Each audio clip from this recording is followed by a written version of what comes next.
Hey, what's going on, guys? I wanted to do a little something for you. The first thing I wanted to say is thank you, everyone, for subscribing to me. It means a whole lot to me for you guys to come up to me at locals, at regionals, at YCSs, stuff like that, and saying, hey, I watch your videos, I really enjoy them. I mean, every event I go to, I meet like 5 or 10 new people, and that's just my whole point. I'm here for you guys. I'm not making any money. I mean, I'm a partner, but it's not like I'm a millionaire or anything like that. I mean, any other YouTuber out there can tell you, it's not a whole lot. It's nothing amazing. So I'm here for you guys. So, but anyways, oh yeah. Also, just subscribe to me if you're not already. Links downstairs. Hit the subscribe button. Just means a lot to me. I'd love to have as many viewers as possible.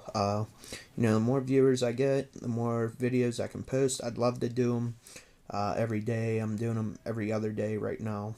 It's going pretty well. I was doing every 3 days, every 4 days, and now I've bumped it up. So, oh, excuse me. I always burp or something in every one of my videos. But anyways, I'm not really sure what to call this segment. Basically, it's just tips on improving the players out there. And it's not really just like playing wise, it's money wise and all that. So I have three little tips for you. The first thing, let's say you guys are running a Malefic deck. I actually see a lot of people use this card, Malefic Clustering. Now you're reading the card, good effect. When you control face-up Malefic monsters, select one monster your opponent controls and destroy it. Now that card's good, but what if you don't have a Malefic card? Well, this card's dead now isn't it? That's why you just shouldn't use cards like this. Now, instead of using a card like this, you can use a card like, let's say, Smash and Ground. Now, of course, you don't get to choose the monster unless it has the same defense, of course, and it has to be a face-up monster instead of just one monster. But you know what? You don't have that drawback anymore. And plus, when you're building a deck, let's say, you're just getting really pounded by your opponent. You don't want to top deck a card like this. You should build your deck to where every card that you draw is live right then. I mean, of course, there are some exclusions to that, like maybe a deck using 3 X-Saber Full Trolls. Well, that's the main part of the deck. I mean, you have so many ways to coming back from that. But if you're looking at a card like this, I know you guys know what I mean now, but just kind of try and shy away from that. I know you guys enjoy playing the game. I do too. That's why I'm here. I like to pass on the knowledge that I have, or at least the things I see that others may not see right away. So just do something like that, guys. It'll definitely help you win more games just by doing that alone. So, if you're running a Malefic deck, it doesn't have to all be Malefic cards. So just keep something like that in mind. The second thing, let's say you're having, or let's say you build a side deck for your local or even like regional or a YCS. Let's say you want to side this card, Master Restrict. Really, really good card, especially against Frog Monarchs. That would essentially be the only matchup. I mean, you never know. You never know what you'll run into, but anyways, the card's good. Shuts off tribute summons. But why would you side one card that you would just side in against one deck when you can side this card for multiple matchups?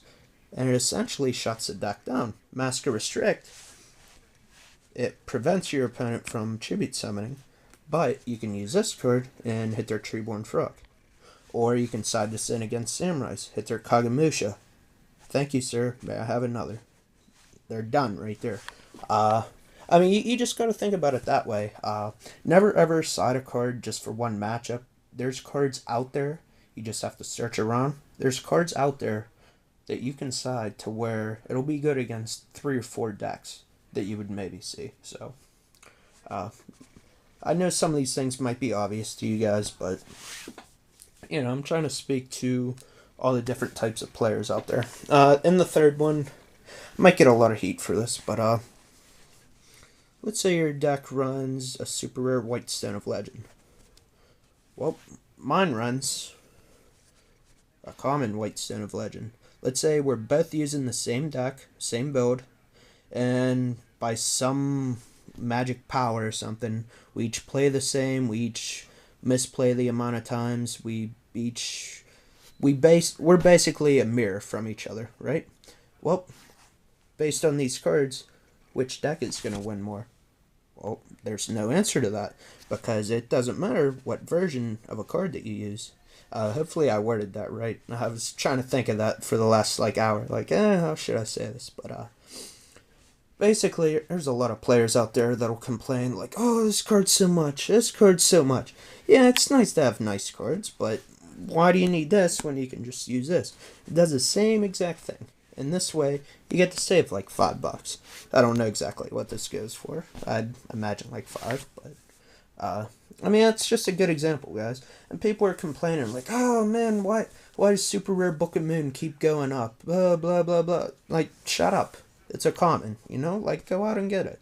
It's nice to have nice things in the game, but why go out and get this stuff when you're gonna get wrecked by reprints? That's at least the way I look at it. I won't go and bling out my decks. I'll get, foreign versions of my cards, but that's all I'll do. For example, I have a common morphing jar. I'm not going to go out and get an ultra one. What's that going to do for you, Hopefully you guys enjoyed that last one. I know you guys will be okay with the first two, but, I don't know. Just, people feel it's so necessary to have, most blinged out deck possible when it doesn't really matter. You're still gonna play the same, you're still gonna do just as well, and that's that. So hope you guys enjoyed that segment. If you guys want to post comments down below stating maybe some other tips that you would have, that way other viewers can read the comments and maybe you guys can help someone out. So I have heard of people contacting other people through a message and saying, oh, well, hey, I saw your comment on Senor Blanco's video, and man, that really helped me out. Thanks a whole lot. Help each other out, guys. So leave comments down below. Let me know what other, suggestions you have, stuff like that when it comes to being a player. So that's it for now, guys. Peace.